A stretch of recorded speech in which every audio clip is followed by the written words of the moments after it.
वैसे तो कोविड-19 महामारी ने कई दिहाड़ी मजदूरी करने वाले श्रमिकों को काफी प्रभावित किया है, लेकिन फिर भी बहुत सारे लोग ऐसे हैं जिन्होंने इस मौके पर अपनी समस्याओं को अवसरों में बदल दिया। और ऐसे ही एक व्यक्ति हैं नरेश पुनकर, जो पेशे से बढ़ई हैं, अकोला के रहने वाले हैं। लेकिन इस कोरोना महामारी के दौरान जब उनका काम धंधा ठप हो गया तो उन्होंने हार नहीं मानी और उन्होंने कुछ रचनात्मक करने की सोची। क्या कुछ रचनात्मक कर रहे हैं ये और किस तरह से इन्होंने आपदा को अवसर में बदल दिया, देखिए अकोला से हमारी ये खास रिपोर्ट।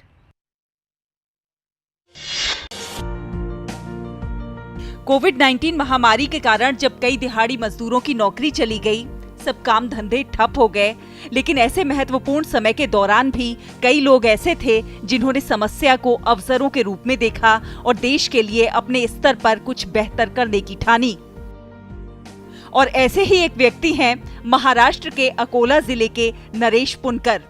लॉकडाउन से पहले तक वो अपनी बढ़ईगिरी के काम के लिए जगह जगह यात्रा करते थे, लेकिन तालाबंदी के बाद सब कुछ बंद हो गया। तब एक दिन पुनकर ने सोचा कि क्यों ना अपने रचनात्मक कार्यों को एक अलग आयाम दिया जाए और खेती में उपयोग किए जाने वाले सभी उपकरणों की प्रतिकृति बनाकर पारंपरिक कृषि उपकरणों के बारे में युवा पीढ़ी के बीच जागरूकता पैदा की जाए। और फिर क्या था, पुनकर ने लकड़ी से सुंदर और आकर्षक बुल्ला कार्ट, छोटी गाड़ियाँ और अन्य कृषि उपकरण जैसे बुआई मशीन, दराती, पारंपरिक लालटेन, टैगलिंग उपकरण आदि बनाए और अपने निवास स्थान पर ही एक छोटी सी प्रदर्शनी का आयोजन किया। उन्होंने ये प्रदर्शनी खास तौर से बच्चों को पारंपरिक खेती के बारे में समझाने के लिए डिजाइन की थी। नरेश की कोशिश रंग लाई और देखते ही देखते किसान जीवन और उनके द्वारा उपयोग में किए जाने वाले औजारों के महत्व को समझने के लिए उनके गांव और आसपास के बच्चे भी इस प्रदर्शनी में आने लगे। मैंने अपने चाचा पुनकर से पूछा कि उन्होंने क्या बनाया है।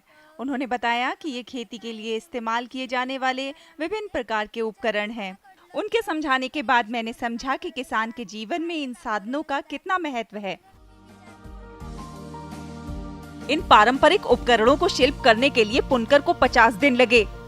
बाद में जब लोगों को पुनकर की इस पहल के बारे में पता चला तो उन्होंने लकड़ी से बने इन सुंदर और आकर्षक उपकरणों को खरीदना शुरू कर दिया। तो लॉकडाउन का टाइम था, तो मैंने सोचा कि वाह कुछ ना कुछ करना होगा। सरकार के नियम के अनुसार कुछ कहीं जाना नहीं, आना नहीं। इस समय मैंने देखा कि अपना पारंपरिक व्यवसाय है सुतार काम का, तो वो चालू किया मैंने और शेतकरी की जो वस्तु बनाने का है वो सब कुछ बना दिया मैंने। कुल मिलाकर पुनकर ये समझने के लिए एक आदर्श उदाहरण है कि जीवन में आप सकारात्मक दृष्टिकोण के साथ किसी भी समस्या को दूर कर सकते हैं और अपने काम के प्रति समर्पण भावना से समस्याओं को अवसरों में बदल सकते हैं। बच्चों को शिक्षित करने के लिए पुनकर द्वारा की गई एक छोटी सी पहल अब उनके लिए आय का स्रोत भी बन गई है। अकोला से विशाल राजे बोरे के साथ तबस्सुम मलिक की रिपोर्ट, डीडी न्यूज।